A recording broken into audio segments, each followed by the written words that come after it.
Archers, attack!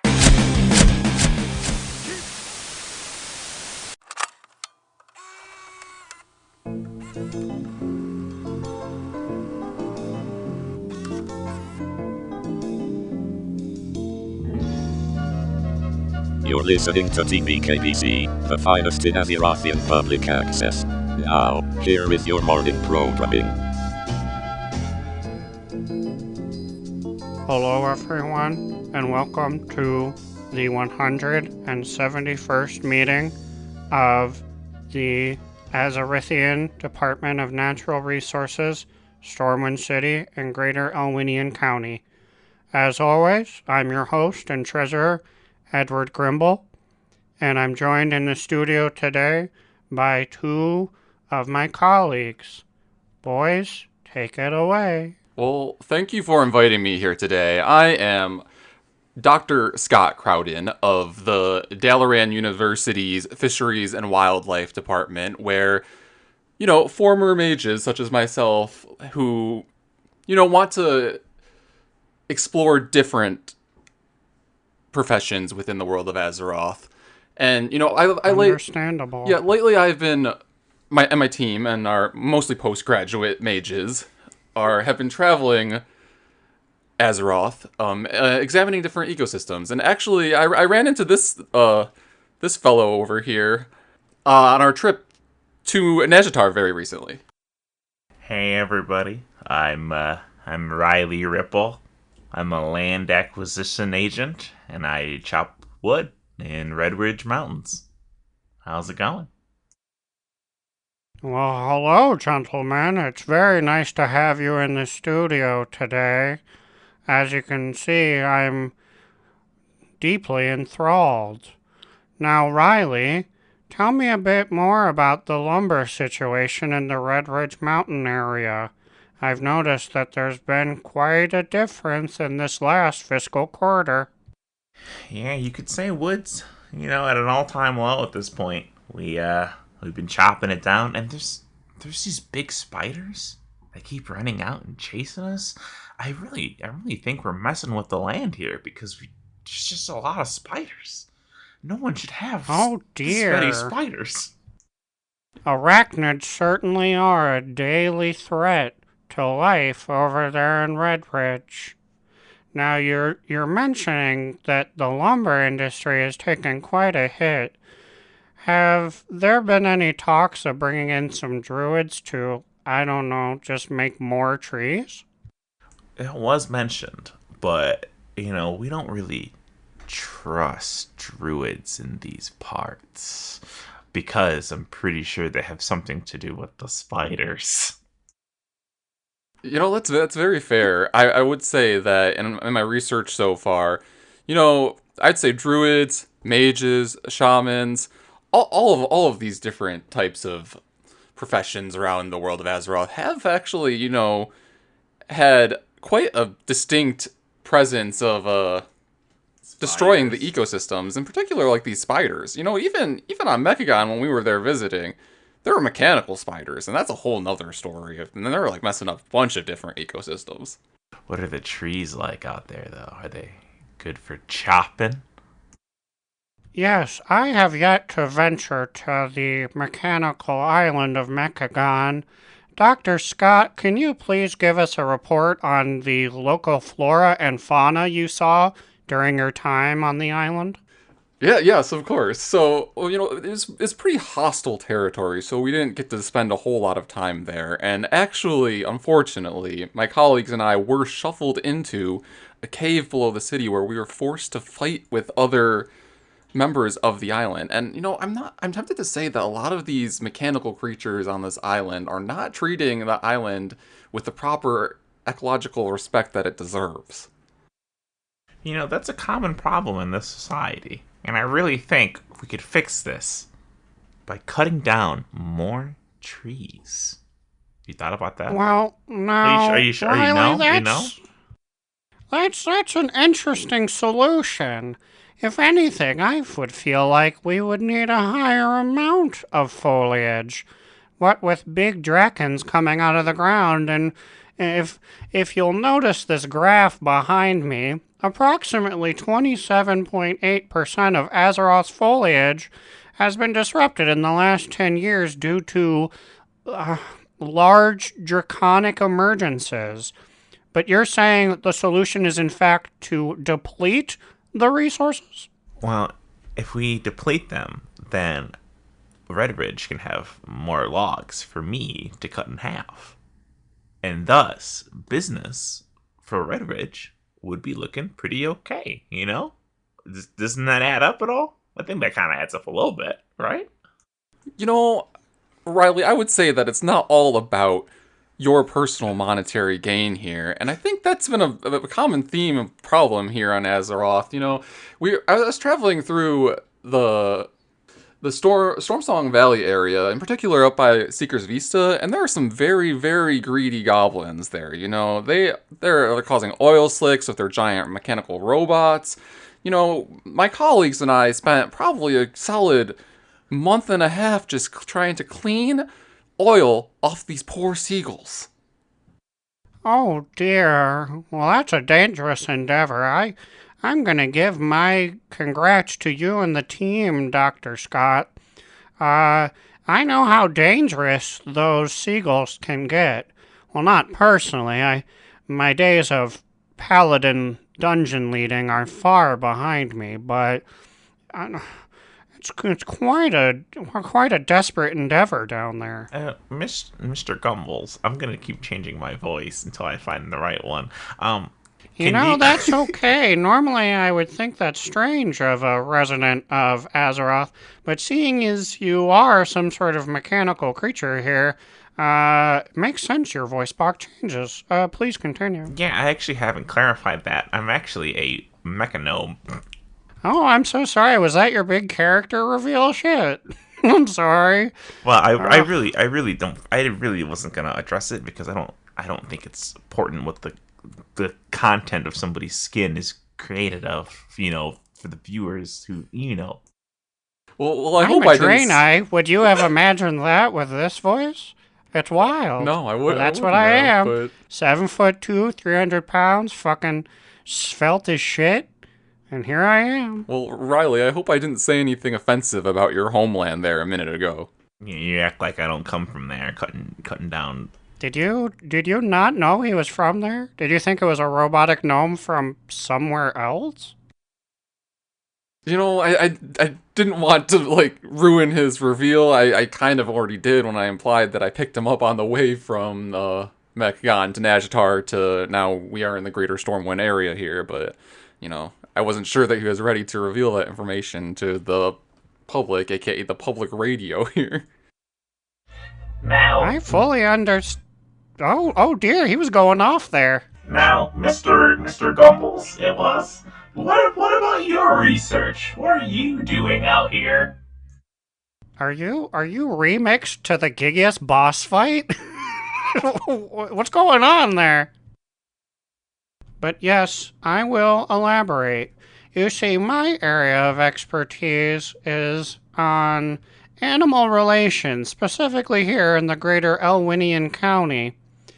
I have noticed a higher amount of wild bovine walking around the greater Stormwind area. Now, this is distressing to me because not only are bovine not natural to the area, typically domestic animals, but also I've noticed a high amount of them hanging out with the local cutpurses and ne'er-do-wells. And I worry that this will both have an ecological effect as well as a monetary effect when the citizens of Gold Ridge are being held up by cutpurse cows. You know what is interesting to me? I feel like, you know, the swell in population of these might be due to the fact that, like, you know, back in the day, like when I was first training as a young and upcoming mage, before obviously I changed my career paths, you know, circa 2004, I was like, I was, you know, growing my skills in this forest, and I would just, like, you know, basically cast any spell on any animal or being in any area to just grind a little bit of experience and knowledge of my spellcraft. So maybe these new adventurers just don't have the same grind, if you know what I mean. I'm sorry, did you say that you beat up animals for money? Is that what you just said? That's kind of fucked up. Dr. Scott, I understand that you have some unethical methods here. That's illegal. Listen, Well, I could send you to the pokey. Oh, hold on. I'm dialing in my big rotary phone, GHC, right now. But continue. It was rude of me to interrupt. no, I was just going to say I'm quite a reformed professor here. I have personally not cast a spell in the last 15 years. Wow. He's like an old Victrola, that one. It's things are never slow here on the Azarithian Department of Natural Resources public broadcast. But I feel like there is one thing that we need to address here, and this is not just Elwyn Forest or Stormwind or even Eastern Kingdom's issue, but I feel like a lot of people are just ignoring the fact that the planet currently has a giant sword sticking out of the Silithus Desert, and I am worried about the long-lasting effects on this planet. You know, I did notice that sword when I was... Yeah, I see you've turned off your robotic voice. That's more than fair. It was a little difficult on my little ears. Do we have ears? Hold up. I need some sort of anthropological expert here. Do the Draenei have ears? Yes, they do, but I'm not 100% sure that the ears are actually the sound capturing devices. It might be your little face tentacles, for all I know. Yeah, I wish I knew. Been a Draenei all 9,000 years of my life. Never really looked in a mirror. I also thought I deactivated my Picano modular voice, like 3 voice lines ago. I didn't realize I had it still on. You know, it must be very taxing on your vocal cords. It's also very taxing on the Draenei ears, as shown here. Yeah, I was in real agony, friend. I was gonna have to excuse myself to the big boys' room to clean up all this blood that was pouring out of whatever my hearing orifice is. Okay, now wait a minute. We have to get back to brass tacks. The statue. No. Is that a sword. mechanome joke? Because you said brass? Oh, wow. Is everything a joke to you now, huh? Is that it? My wife, Beatrice, did say I had to bring some more humor to the office. She said I'm a real gut-buster. You should give us your best gut-busting joke, then. Okay, here we go. An Elwinian mayor walks into a North Randian drinking hole. Uh-huh. That was the joke. If you had done your studying, you know that they would never visit the freshwater drinking holes featured in Northrend. I'm sorry, I had to hold it in. I was almost in stitches there. I'll be sure to send Beatrice some mail saying what a good joke you told today. Thank you. Okay, so how do we get rid of this big sword sticking out of the planter? You know, I feel like this sword is big enough that, Riley, if you were really interested in deforestation, I feel like a sword this giant could probably chop down more than one tree at once. Oh, I thought you were going to say I could cut this thing down like a big tree. And I think I could probably cut it down. I could bring it back to Red Ridge and we can make buildings out of it. We can make buildings out of sword, right? Riley, in your experience, your lumbering experience. Lumbering? How long? Well, you know, you're always lumbering around. I notice you in the background just kind of going to and fro like a big gorilla. But in your chopping experience, how long would it take to chop through a sword roughly 11,000 stories tall? Well, if you do the math, a tree that's approximately 1,000 times smaller than this would take me probably 2 to 3 chops. So if you scale that up, I think I could probably fell this big sword in 5 to 7 chops, maybe? Wow, I wonder why no one's even considered this option for sword removal. I think everyone's too scared to cut down big swords. That's what I've always been said since I was a boy. I mean, I feel like this has been a very productive call here. We're just gonna send Riley over to the giant sword immediately. Uh-huh. Chop down this giant sword. You know, I have to commend you, sir, for the bravery.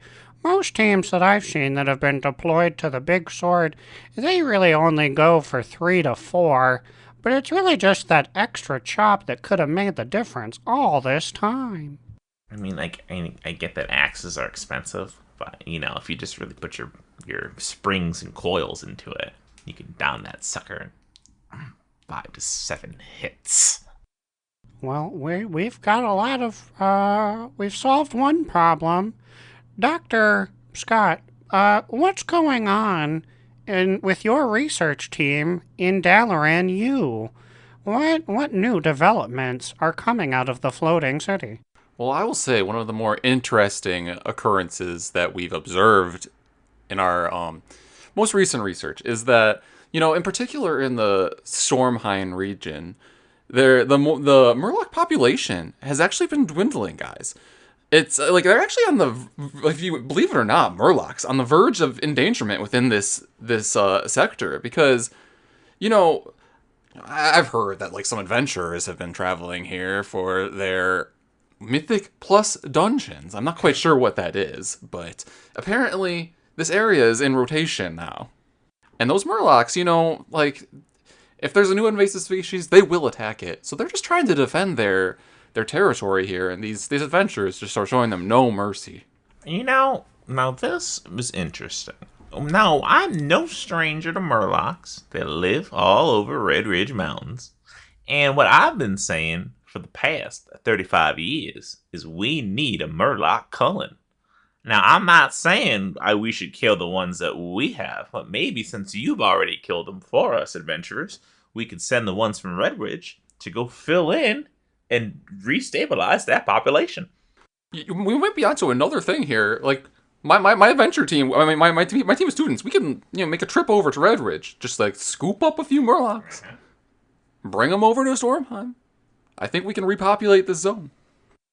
It's quite unprofessional of me for a man in my line of work, but I'd be very happy to watch those scaly, disgusting bastards all flop over and die with a sword in their chest. One of those big red ones ate my daughter, Betty Sue, and do you know how upset that made me?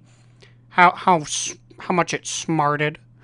That girl was alive for 4,800 years, and she got eaten up by a big frog. I am so sorry for your loss. I had never expressed my condolences to you. You're doing a foghorn leghorn now? I say, I hope you are doing all right inside your spirit. I'm broken. I'm literally turning into a broken.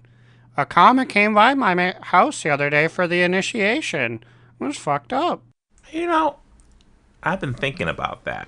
Now, I understand that Draenei are not animals like we are, you know, talking about. But can the Draenei breed with the broken? Are those two sexes compatible? Have you fucked a comma? Well, he was voted sexiest NPC of the week at least twice. I often think about what life would be like if I chose a big, strong shaman like him instead of my lovely wife Bethany. But then I just put those impure thoughts on the shelf. Bethany and I have a good thing going here. Waking up next to her and drinking a black cup of coffee is all the adventure I need. But also, yes, we can get down with the Wiggly Boys. Nice. It is nice.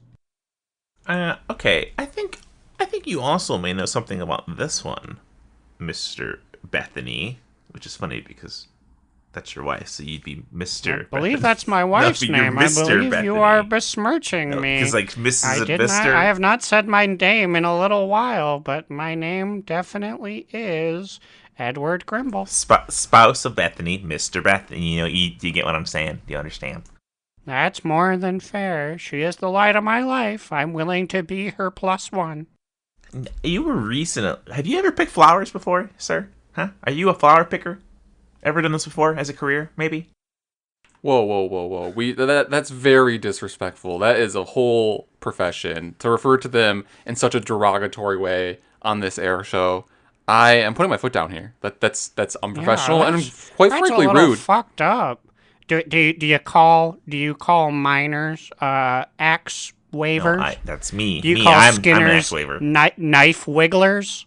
Come on. Yes, I have engaged in the beautiful age-old art form known as herbalism. Have you considered how many flowers you're picking per minute? Because we are quickly running out of resources, and it's due to these damn flower pickers.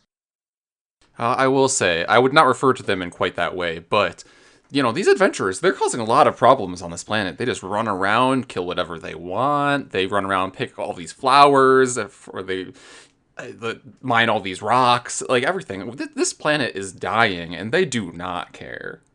That is why I and my team here at the Greater Elwyn County Stormwind City Protectorate suggest a new cost-effective, cost-inducing way of collecting flowers. I'm saying you are assigned by your local city governor a specific flower that you are able to pick. After picking them, you will then wait around until that flower has naturally respawned. That way we can ensure we are not picking too many flowers per adventurer. It might take a little longer, but I think our good friend Azeroth will thank us for it. I think this is a grand idea.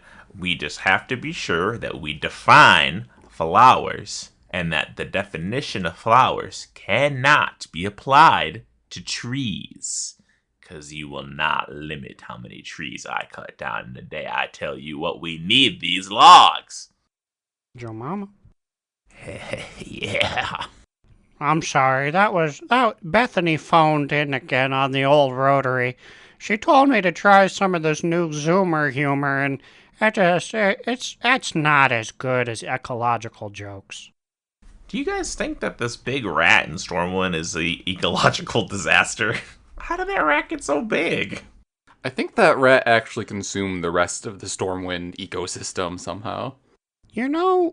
We've been looking into large rat in the Dwarven district.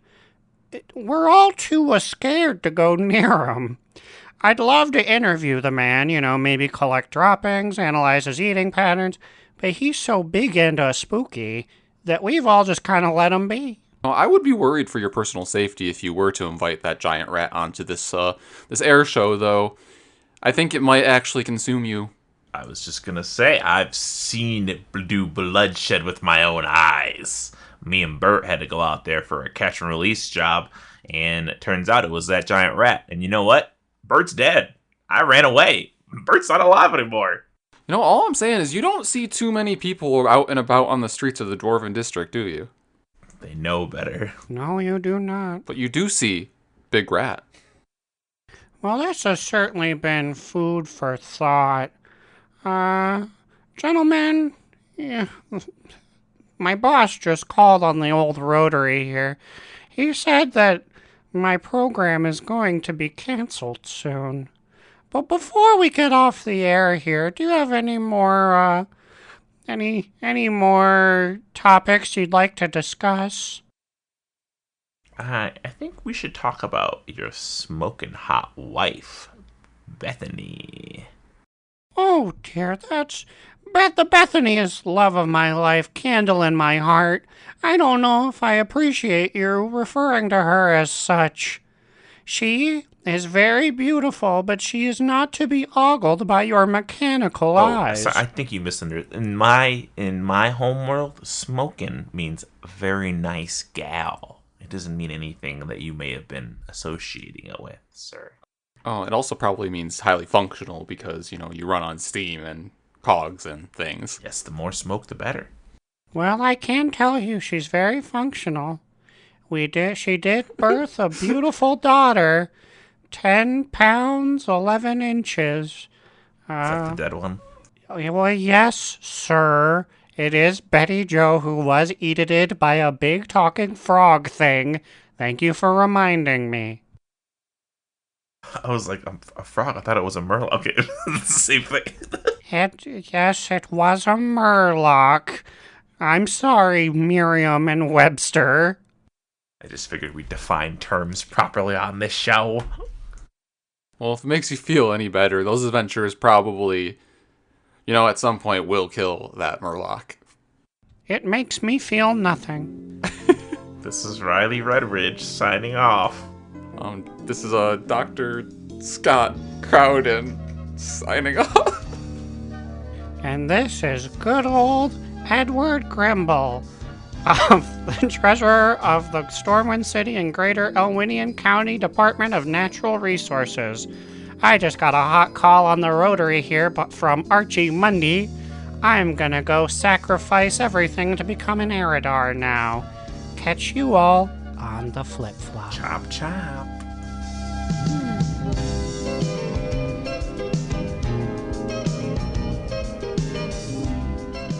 Funding for episodes like this is brought to you directly from the community. We're talking about these fine folks. Friend of the pod, Tajurla. Fourth host of the podcast, Jamonkey. Ahoy Vince, aka Nathanos killed himself to see Sylvanas and she won't even pick up the phone. Enslink/Drag Race. Crucifix. Saracen Hawk. Adorno Blablorn Blow. Gershom, who says she knows Fleshlight, but you're Flesh Late. Hoax, asking someone to say for the Horde. I don't know who this someone is. Vanderlyle, who asks you to check out ProjectHope.org and support any of the worthwhile causes they're raising funds for. And of course, Will, aka Tyre, Trade Chat's fallen father, whatever that means. You can join them by going to patreon.com/do not relent. We'll see you again soon.